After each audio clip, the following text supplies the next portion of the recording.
Hello everyone, welcome back to my another new vlog. আশা করি সবাই ভালো আছো। আজকের ব্লগে আমি ঈদের ছুটিতে কোথায় কোথায় গিয়েছি আর কি করেছি সেটাই তোমরা দেখতে পাবে। ঈদের ব্লগ আমি এখন আপলোড করছি সেটা ভেবেই অনেক হাসি পাচ্ছে। তো এইখানে আমি আর আপু ভোর 5টায় বাস কাউন্টারে চলে আসি। আমি তো রাতে একটু ঘুমাইনি, কজ আমি অনেক এক্সাইটেড ছিলাম। আর এবার আমি প্রায় 1 মাসের জন্য নোয়াখালী যাচ্ছি। তোমরা অনেকেই জানতে চেয়েছো আমি বিড়াল নিয়ে কিভাবে জার্নি করি, কোনো সমস্যা হয় নাকি। সেইটা আমি অন্য কোনো ভিডিওতে জানিয়ে দিব। নোয়াখালী এসে তো আমি খুশির ঠেলায় পাগল হয়ে গিয়েছিলাম, আর সেই দিন থেকে আমার ঈদ শুরু হয়ে গিয়েছিল। নোয়াখালী এলে আমার প্রত্যেকটা দিনই খুব আনন্দের সাথে কাটে, আর আমি প্রতিটা মুহূর্ত অনেক এনজয় করার ট্রাই করি। ঈদের সেকেন্ড দিন আমরা চলে যাই ফেনীতে বেড়াতে। আমি তো প্রথমে যেতেই চাইনি, কজ আমি ভেবেছিলাম আমার সমবয়সী কেউই থাকবে না সেখানে। আর যাওয়ার পর আমার আর বাসায় আসতে ইচ্ছে করেনি। কেন জানো? কজ সেখানে গিয়ে আমার অনেকগুলো কিউট কাজিনদের সাথে পরিচয় হয়েছিল।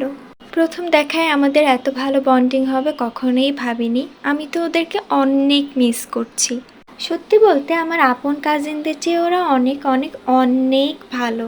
তাদের সাথে কাটানো প্রতিটা মুহূর্ত এতই মধুর ছিল যে আমি ব্লগটা কন্টিনিউ করতে ভুলেই গিয়েছি। সন্ধ্যায় আমরা সবাই মিলে রিভার ভিউ রিসর্টে ঘুরতে গিয়েছিলাম। এখানে আমাকে না দেখে আমার ড্রেসটা একবার দেখো, কি যে সুন্দর লাগছে। দেন আমরা খাওয়া দাওয়া শেষ করে বাসায় ব্যাক করি। যেহেতু আমরা গ্রামে যাই তাই বলতে গেলে নেটওয়ার্কের বাইরেই ছিলাম। আমরা কাজিনরা রাত জেগে ভোর 5টা পর্যন্ত গল্প করেছি আর হাবিজাবি খেয়েছিলাম। নেক্সট দিন আমরা 12:30টায় ঘুম থেকে উঠে নাস্তা করি। আর আমি ইথিকা আপুর ড্রেসগুলো অনেক মিস করছি, কজ আমাদের থাকার প্ল্যান ছিল না, তাই ইথিকা আপু আমাকে ওর ড্রেসগুলোই পরতে দিয়েছিল। যেহেতু তারিনা আমাদের সাথে যায়নি তাই ওর অনেক মন খারাপ হয়েছিল, আর ঈদে আমি ওকে কোথাও ঘুরতেও নিয়ে যাইনি। তাই আজকে ভাবলাম ওকে নিয়ে একটু ঘুরু করব। তাই আমরা দুজনই অনেক সুন্দর করে সাজুগুজু করে নিই। তো এই তো আমরা বের হয়ে পড়ি, আর আমরা এখন চলে যাচ্ছি সুপার মার্কেটে, কজ সেখানে আমার একটা ফ্রেন্ড আমাদের জন্য ওয়েট করছে।